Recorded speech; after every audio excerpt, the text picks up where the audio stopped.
Hello everyone, welcome to the channel. আজি আৰু এটা নতুন ভিডিও হয়। আজিৰ ভিডিওটোত তোমালোকক মই সমাজ বিজ্ঞানৰ MCQ যি সিৰিজ আগবঢ়াই আছিলো তাৰ আজি আমি হিষ্ট্ৰী পাৰ্টৰ 5 নম্বৰতে যেটো অধ্যায় মই তোমালোকক ক্লাছ পঢ়াই দিছিলো ইতিহাসৰ পঞ্চমটো অধ্যায় তাৰ আমি MCQ বিলাক ধুনিয়াকৈ সলভ কৰিম আৰু MCQ বিলাক সলভ কৰাৰ আগতে মই তোমালোকক এটা কথাই কওঁ যে পাঠটো ভালদৰে পঢ়ি ল'ব লাগিব তেতিয়াহে পৰীক্ষাত ভালদৰে MCQ কৰিব পাৰিবা আৰু পাঠটো মই অলৰেডি ডিটেইলছত তোমালোকক পঢ়াই দিয়া হৈছে কোনবাই যদি চোৱা নাই পাঠটোৰ ভিডিওটো ডেসক্ৰিপচনত লিংক দিয়া থাকিব তোমালোকে চাই ল'ব পাৰা ইয়াৰ পৰি বাকি গুটেকেটা চেপ্টাৰৰ মই অলমোষ্ট MCQ দি দিছো ইয়াৰ পিছত ভূগোলৰ অকল দুটা পাঠ থাকিব গতিকে বাকিখিনি যদি MCQ চোৱা নাই বা থিওৰি পাৰ্ট বিলাক চোৱা নাই ডেসক্ৰিপচনত লিংক থাকিব তোমালোকে গৈ চাই লোৱা আজি আমি 5 নম্বৰ অধ্যায়টো MCQ ষ্টাৰ্ট কৰিছো পৰা আৰম্ভ কৰিছো প্ৰথম প্ৰশ্নটো হ'ল হিন্দু সভ্যতাৰ নাগৰিক সংস্কৃতিৰ বিকাশ কেতিয়া হৈছিল খ্ৰীষ্টপূৰ্ব দ্বিতীয় সহস্ৰাব্দত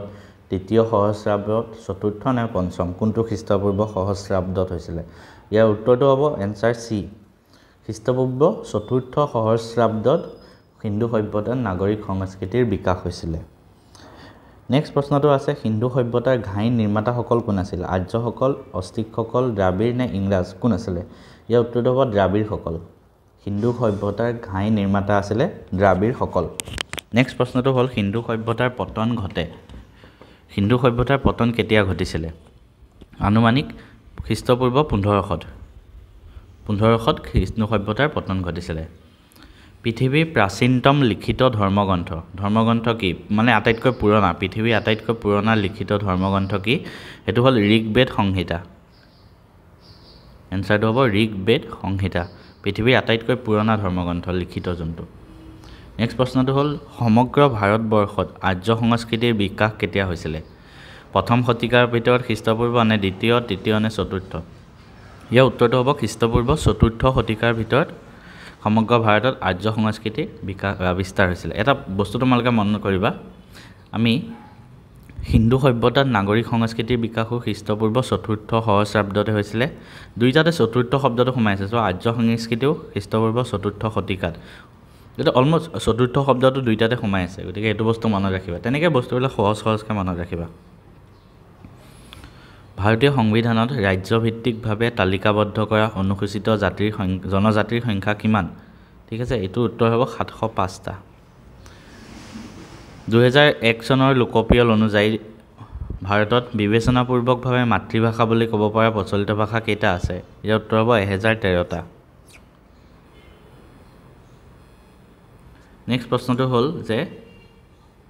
সত্যমেৱ জয়তে এই বাক্যশাৰী ক'ৰ পৰা লোৱা হৈছে এই বাক্যশাৰী ক'ৰ পৰা লোৱা হৈছে মুণ্ডক উপনিষদৰ পৰা সত্যমেৱ জয়তে বুলি যে যোনটো কয় কোনখন কিতাপৰ পৰা লোৱা হৈছে মুণ্ডক উপনিষদ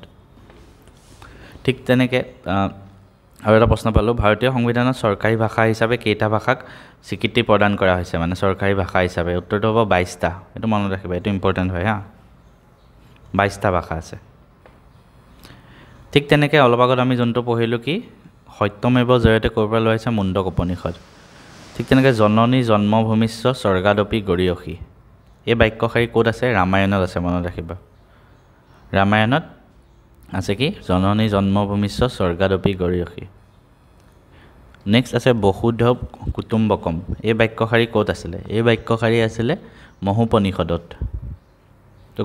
3-4টা মান লাইন আছে কোনখন কিতাপৰ পৰা লোৱা হৈছে তাৰ ভিতৰত এটা হয়তো আহিব পাৰে সেইটো কাৰণে গোটেইকেইটা মনত ৰাখিবা বসুধৈৱ কুটুম্বকম ক'ত আছে মহোপনিষদত ঠিক তেনেকৈ বিবিধতাৰ মাজত একতা ইউনিটি ইন ডাইভাৰ্চিটি কোনখন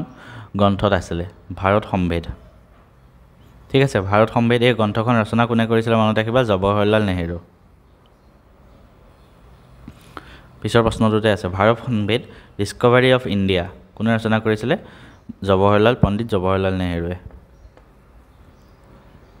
ঠিক আছে নেক্সট প্ৰশ্ন চুলতানী আৰু বাদশ্বাহী যুগত মুখ্যতঃ 4 প্ৰকাৰৰ কি দেখা যায় চুলতানী আৰু বাদশ্বাহী যুগত মুখ্যতঃ 4 প্ৰকাৰৰ স্থাপত্য দেখা গৈছিল ভাৰতৰ অনেক স্তূপৰ ভিতৰত কোনটো স্তূপক এটা আদৰ্শ ৰূপ বুলি কোৱা হয় ভাৰতত বহুত স্তূপ আছে স্থাপত্যৰ কিন্তু কোনটো স্তূপক আদৰ্শ ৰূপ বুলি কোৱা হয় হেতু উত্তৰটো হ'ব খাচীৰ স্তূপ খাচী স্তূপক আদৰ্শ ৰূপ বুলি কোৱা হয় সাতবাহনসকলে ঘাইকৈ কোনটো শিল্পকলাক পৃষ্ঠপোষকতা কৰিছিল সাতবাহনসকলে ঘাইকৈ কোনটো শিল্পকলাক পৃষ্ঠপোষকতা কৰিছিল মনত ৰাখিবা অমৰাৱতী শিল্পকলা ঠিক আছে নেক্সট প্ৰশ্নত যাওঁ মোগল যুগৰ কোনবিধ স্থাপত্যক সমগ্ৰ স্থাপত্যৰাজিৰ ভিতৰত বিশ্ববন্দিত মধ্যমণি বুলি ক'ব পাৰি মোগল যুগৰ কোনটো স্থাপত্যক সমগ্ৰ স্থাপত্যৰাজিৰ ভিতৰত বিশ্ববন্দিত মধ্যমণি বুলি ক'ব পাৰি এইটো উত্তৰটো কি হ'ব এইটো উত্তৰটো হ'ব তাজমহল এনেও তাজমহলে পৃথিৱীৰ 7 wonders of the world 7টা আশ্চৰ্যৰ ভিতৰত অন্যতম গতিকে এইটোৱে সবতকৈ মানে ডাঙৰ আৰু নেক্সট প্ৰশ্ন খ্ৰীষ্টপূৰ্ব 200 পৰা খ্ৰীষ্টীয় 200 ভিতৰত ভৰতমুনি কি ৰচনা হৈছিল ভৰতমুনিৰ কোনখন কিতাপ ৰচনা হৈছিল নাট্যশাস্ত্ৰ ভৰতমুনিৰ নাট্যশাস্ত্ৰ কোনে ৰচনা কৰিছিল বুলি আহিব পাৰে ভৰতমুনিৰ যোনটো নাট্যশাস্ত্ৰ আছে তাত কেইটা শ্লোক আছে এইটো পৰীক্ষাত আহিব পাৰে তাত আছে শ্লোক 6000টা মনত ৰাখিবা ভৰতমুনিৰ নাট্যশাস্ত্ৰত 6000টা শ্লোক আছে নেক্সট প্ৰশ্নটো আছে যে উত্তৰ পূৰ্বাঞ্চলত শব্দটো আমাৰ যোনটো north east area north eastern region উত্তৰ পূৰ্বাঞ্চল সেই শব্দটো কোনসকলে উদ্ভাৱন কৰিছিল সেই শব্দটো উদ্ভাৱন কৰিছিলে কোনে ব্ৰিটিছে উত্তৰ পূৰ্বাঞ্চল শব্দটো নেক্সট প্ৰশ্নটো হ'ল যে ৰাষ্ট্ৰসংঘই কোনটো তাৰিখ আন্তঃৰাষ্ট্ৰীয় যোগ দিৱস হিচাপে ঘোষণা কৰিছে এইটো ইম্পৰ্টেণ্ট হয় ইণ্টাৰনেশ্যনেল য়োগা ডে প্ৰত্যেক বছৰে কোনটো তাৰিখে পালন কৰা হয় সেইটো ৰাষ্ট্ৰসংঘই ঘোষণা কৰিছিল 21 জুন মনত ৰাখিবা ভাৰতৰ চৰকাৰীভাৱে স্বীকৃতি ধ্ৰুপদী নৃত্যৰ সংখ্যা কিমান আছে চৰকাৰীভাৱে স্বীকৃতি ভাৰতত ধ্ৰুপদী নৃত্য কেইটা আছে আনটা কি আছিলে আমি পাঠটো পঢ়োঁতেও ধুনীয়াকৈ তোমালোকক মনত ৰাখিবলৈ কৈছিলোঁ কোনোবাই যদি পাঠটো পঢ়া নাই আকৌ কৈছোঁ পাঠটো এবাৰ পঢ়ি লোৱা তাত গোটেইবোৰ ইম্পৰ্টেণ্ট পইণ্ট আছে চ' ভাৰতত চৰকাৰীভাৱে স্বীকৃত ধ্ৰুপদী নৃত্য কেইটা আছে 8টা মনত ৰাখিবা ভাষা কেইটা আছে 22টা দেশ বংশৰ প্ৰতিষ্ঠা হোৱাৰ পৰাহে প্ৰাচীন অসমৰ ৰাজনৈতিক ইতিহাস উদ্ধাৰ হৈছে কোনটো বংশৰ প্ৰতিষ্ঠা হোৱাৰ পিছতহে মানে ইতিহাসখিনি আমাৰ আছে তাৰ পৰা বৰ্মন বংশত যেনেকৈ আছিলে ভাস্কৰ বৰ্মন তেনেকৈ বৰ্মন বংশ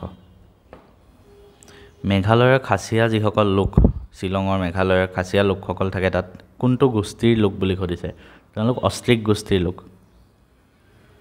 মেঘালয়ৰ খাচীয়াসকল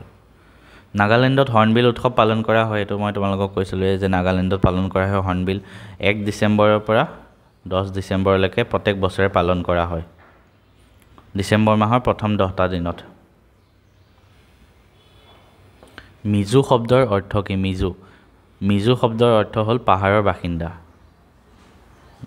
মিজোৰামত মিজোসকল থাকে তো সেই শব্দৰ অৰ্থ হ'ল পাহাৰৰ বাসিন্দা সবচৰ কুট কোন জনগোষ্ঠীৰ উৎসৱ সবচৰ কুট মিজোসকলৰ হয় মনত ৰাখিবা এইটো ইম্পৰ্টেণ্ট হয় আহিব পাৰে পৰীক্ষাত সবচৰ কুট কোনসকলে মানে পালন কৰে মিজোসকলে নেক্সট প্ৰশ্নটো হ'ল যে অসমীয়া ভাষাৰ আধুনিক ৰূপটো কোনখন আলোচনীৰ জৰিয়তে বিকশিত হ'বলৈ লয় অসমীয়া ভাষাৰ আধুনিক ৰূপটো অৰুণোদয় আলোচনীৰ পৰা প্ৰথম বিকশিত অৰুণোদয় হ'ল অসমৰ প্ৰথমখন আলোচনী মানে অসমীয়া ভাষাত খ্ৰীষ্টান মিছনেৰীসকলে উলিয়াইছিলে তো অৰুণোদয়ৰ পৰা অসমীয়া ভাষাৰ আধুনিক ৰূপটো আহে আহোমসকলে প্ৰথম অৱস্থাত ব্যৱহাৰ কৰা ভাষাটো কি আছিলে আহোমসকলে প্ৰথমতে টাই ভাষা ব্যৱহাৰ কৰিছিলে টাই ভাষা শংকৰদেৱৰ ৰচিত প্ৰথম নাট শংকৰদেৱৰ ৰচিত প্ৰথমখন নাট কি আছিলে চিহ্ন যাত্ৰা আমি সৰুতেও বহুতবাৰ পঢ়িছোঁ গতিকে শংকৰদেৱৰ ৰচিত প্ৰথমখন নাট চিহ্ন যাত্ৰা মনত ৰাখিবা ইম্পৰ্টেণ্ট এইটো ইম্পৰ্টেণ্ট নহয় কাৰণ এইটো চবেই জানেই চ' এইটো জানিবলগীয়া কথা আৰু মধ্যযুগৰ আটাইতকৈ খ্যাতনামা অসমীয়া মনীষীজন কোন হয় সেইটো হ'ব শংকৰদেৱ অবভিয়াছলি উষা পৰিণয় কাব্য কোনে ৰচনা কৰিছিলে উষা পৰিণয়খন ৰামনাৰায়ণ চক্ৰৱৰ্তী সূৰ্যখৰী দৈবক্য পীতাম্বৰ কবি শ্ৰী মাধৱদেৱ উষা পৰিণয় কোনে ৰচনা কৰিছিলে পীতাম্বৰ কবিয়ে অসমৰ প্ৰথমখন যোনখন আলোচনী ক'লোঁ অৰুণোদয় তাৰ পৰাই অসমীয়া ভাষাটোৰ বিকাশ হয় বুলিও প্ৰশ্নটো আছিলে সেই অৰুণোদয়খন কেতিয়া ওলাইছিলে প্ৰথম সেইখন ওলাইছিলে 1846 চনত 1846ত ওলাইছিলে অৰুণোদয় চুফী সাধক আজান পীৰ অৰ্থাৎ চাহ মিলন তেওঁলোকে আজান পীৰ বুলি কয় সেইটো কাৰণে অসমক শংকৰ আজানৰ দেশ বুলি কয় চুফী সাধক আজান পীৰ আহিছিলে তো কোনজন আহোম স্বৰ্গদেউৰ দিনত অসমলৈ আহিছিলে আজান পীৰ তেওঁ আহিছিলে গদাধৰ সিংহৰ দিনত আহোম স্বৰ্গদেউ গদাধৰ সিংহৰ দিনত আৰু চুফী সাধক আজান পীৰ নামে খ্যাত চাহ মিলনে ৰচনা কৰা কোনবোৰ মানে গীত ৰচনা কৰিছিলে তেওঁ জিকিৰ আৰু জাৰি ৰচনা কৰিছিলে আজান পীৰে এইটো সবেই জানো আমি সৰুতে পঢ়িও আহিছোঁ জিকিৰ আৰু জাৰি আজান সুকুমাৰ বৰকাইথ কোনখন পুথি আছিলে য'ত হাতীৰ ছবি আছিলে এখন হ'ল হস্তি বিদ্যাৰ্ণৱ এইটো ইম্পৰ্টেণ্ট হয় হস্তি বিদ্যাৰ্ণৱ পুথিখন চোৱা দুটা প্ৰশ্ন আহিব পাৰে হস্তি বিদ্যাৰ্ণৱ ঠিক আছে এই পুথিখনৰ ৰচক যদি সোধে কোনে ৰচনা কৰিছিলে তেওঁ হ'ব সুকুমাৰ কি বৰকাইত আৰু যদি সোধে এই পুথিখনত কোনে ছবি আঁকিছিলে ছবি কোনে আঁকিছিলে দিলবৰ আৰু দুচাই দুজন চিত্ৰকৰে মনত ৰাখিবা এইখিনি ধুনীয়াকৈ মই পাঠটো পঢ়াওঁতে পঢ়াই গৈছোঁ এইটো কাৰণে শিৱসাগৰৰ ঐতিহাসিক যোনটো তলাতল ঘৰ আছে তেওঁ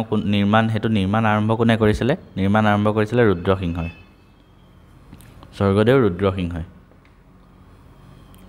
নেক্সট প্ৰশ্নটো হ'ল আহোম শাসন ব্যৱস্থাত মঠ মন্দিৰ ৰাস্তা ঘাট প্ৰাসাদ দুৱাৰ আদি নিৰ্মাণ কাৰ্যৰ জোখ মাখ আদি চোৱা চিতা কৰিবলৈ নিয়োজিত বিষয়াগৰাকী কোন আছিলে তামুলী ফুকন বৰ ফুকন চাংৰক ফুকন নে চিৰিং ফুকন আমি পাঠটো পঢ়োঁতে যদি পঢ়িছা তোমালোকৰ শব্দটো মনত থাকিব শব্দটো মনত থাকিলে হ'ল কোন হয় চাংৰং ফুকন আহোম স্বৰ্গদেউ কোনজনে ৰংঘৰৰ বাকৰিত বিহু নৃত্য খেল ধেমালি আদি আৰম্ভ কৰিছিলে মানে ৰংঘৰত এতিয়াও বিহু হয় তো সেইটো প্ৰথম কোনে আৰম্ভ কৰিছিলে ৰংঘৰত সেইটো হ'ল ৰুদ্ৰসিংহই স্থানীয় কিংবদন্তি তথা হাতীদৰা আৰু পোহ মনোৱা বিষয়ক লৈ ৰচিত গীতবিধ কি হয় সেইটো হ'ল গোৱালপৰীয়া লোকগীত